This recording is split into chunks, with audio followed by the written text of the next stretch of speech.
Hey everybody, welcome back to episode 3 of 100 Jazz Standards You Should Know. This week we're going to talk about one of my favorite tunes in the universe, written by one of my favorite composers in jazz history. We're going to talk about Thelonious Monk's I Mean You.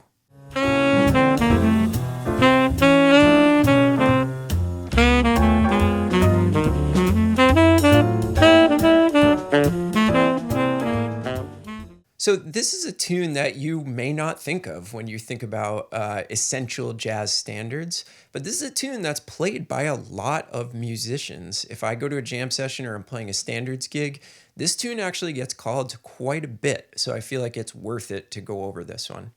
Now, one word of caution, we're just going to be talking about the solo form, as we always do on these episodes, but you really should have a look at the melody on this because there's an intro and an outro that are a little bit complicated when it comes to playing this tune.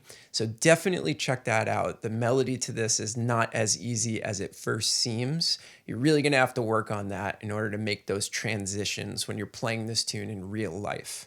All right, some of the nice features of this tune, it's a plain old 32 bar form, which is really nice, A-A-B-A, so there's not a ton of material to learn. The changes are fairly easy. They're nice and spread out, and you'll see that they're not that difficult to grasp when we dive into the analysis of the changes.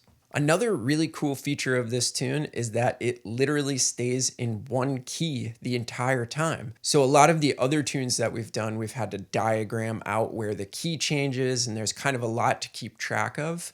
In this one, we'll see that Monk uses some really interesting chord choices, but he actually never leaves the key of concert F, which also makes it a little bit easier. So everything that we're doing in this particular video is going to be pretty straightforward, but if you don't understand any of it, just let me know in the comments section below.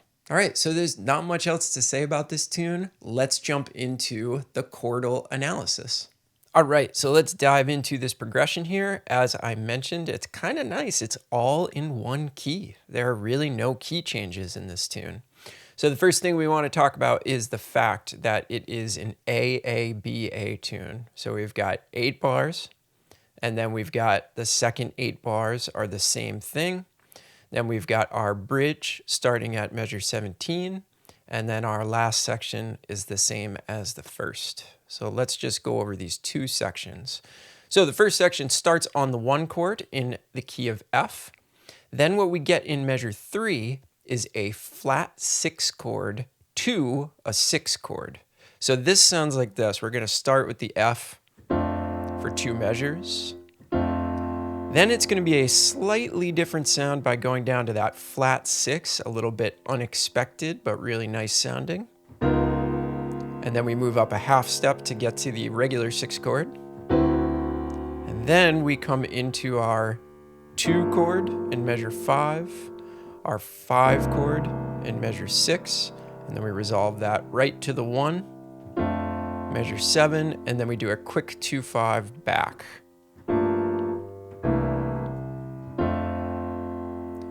So the only notable thing here is that we get this flat 6 chord leading us to the 6. Normally what would happen in a non-Monk tune is we would just play the 1 chord for 3 measures, then we would play the 6 chord, but we get a little bit of that Thelonious Monk flavor by playing that unexpected flat 6 chord.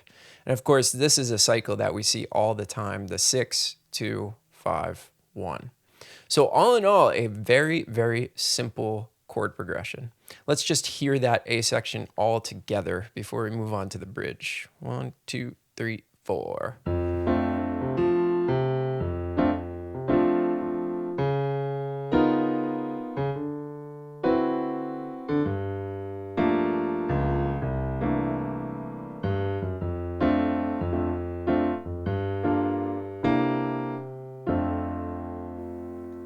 And now we already know that the second A section is exactly the same, just we're not playing that 2-5-1 because now we're going to go into the bridge. Okay, so the bridge is a little bit more complicated, but it's really not that difficult. So if you recall our conversation about There Will Never Be Another You, we talked about this backdoor progression. So instead of going 5 to 1, C7 to F6. What we use instead is the flat 7 chord. So we get this sound of a whole step resolution back to the 1 chord instead of that 5 to 1 relationship. So we start with that E flat 7 chord for 2 measures, and then we go up a whole step.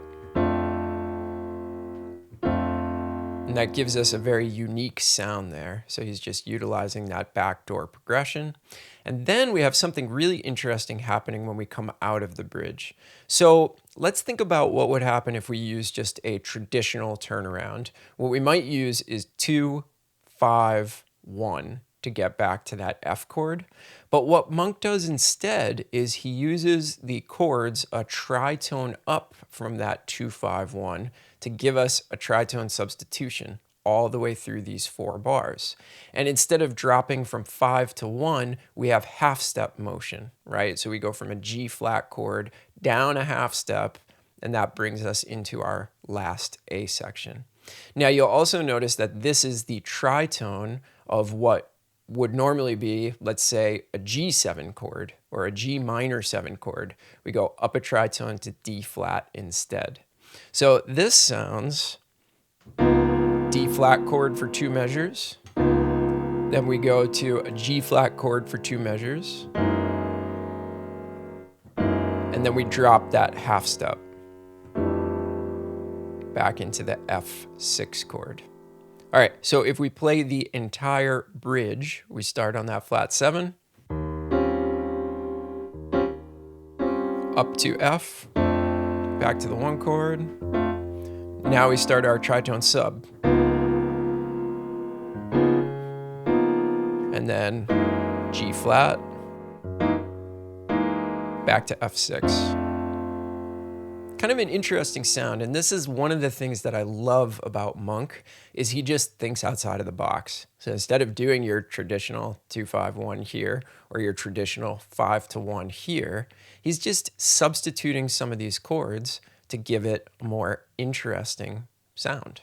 But you will notice that even the bridge stays in the key of F. That is why nothing is color-coded on this sheet, because we never change keys. And that's one of the nice things about this tune.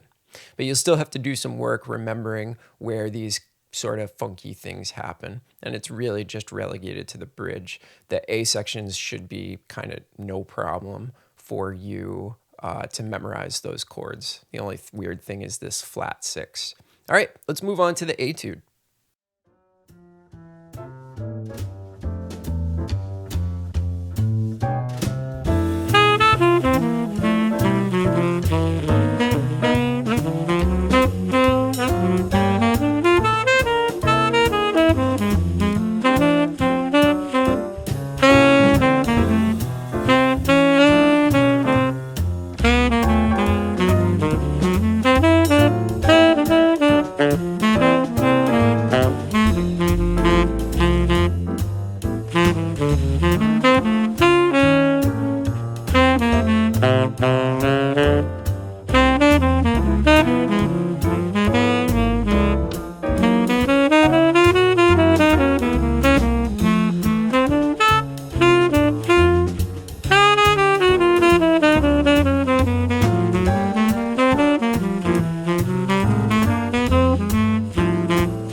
Okay, hopefully you enjoyed that analysis and you're digging on that etude. Remember, you can get this single episode's worth of materials, which includes the etude and the analysis sheet in all the keys, by looking at the link below. That's going to be $1 for that download. Or you can wait until we get 10 episodes of this series done, and then I'm going to be compiling everything into an ebook and selling that for $10. So either way, it's totally fine. It's just up to you whether you want to grab it now or wait a little bit. So I hope you enjoyed this tune. I hope you can find some fun playing over this, and now you know everything that's going on with the chord progression, all of the inner workings. And let me know if you're enjoying this series. We will be back soon with episode 4. Hope you're all doing well out there, and we'll talk to you soon. Bye.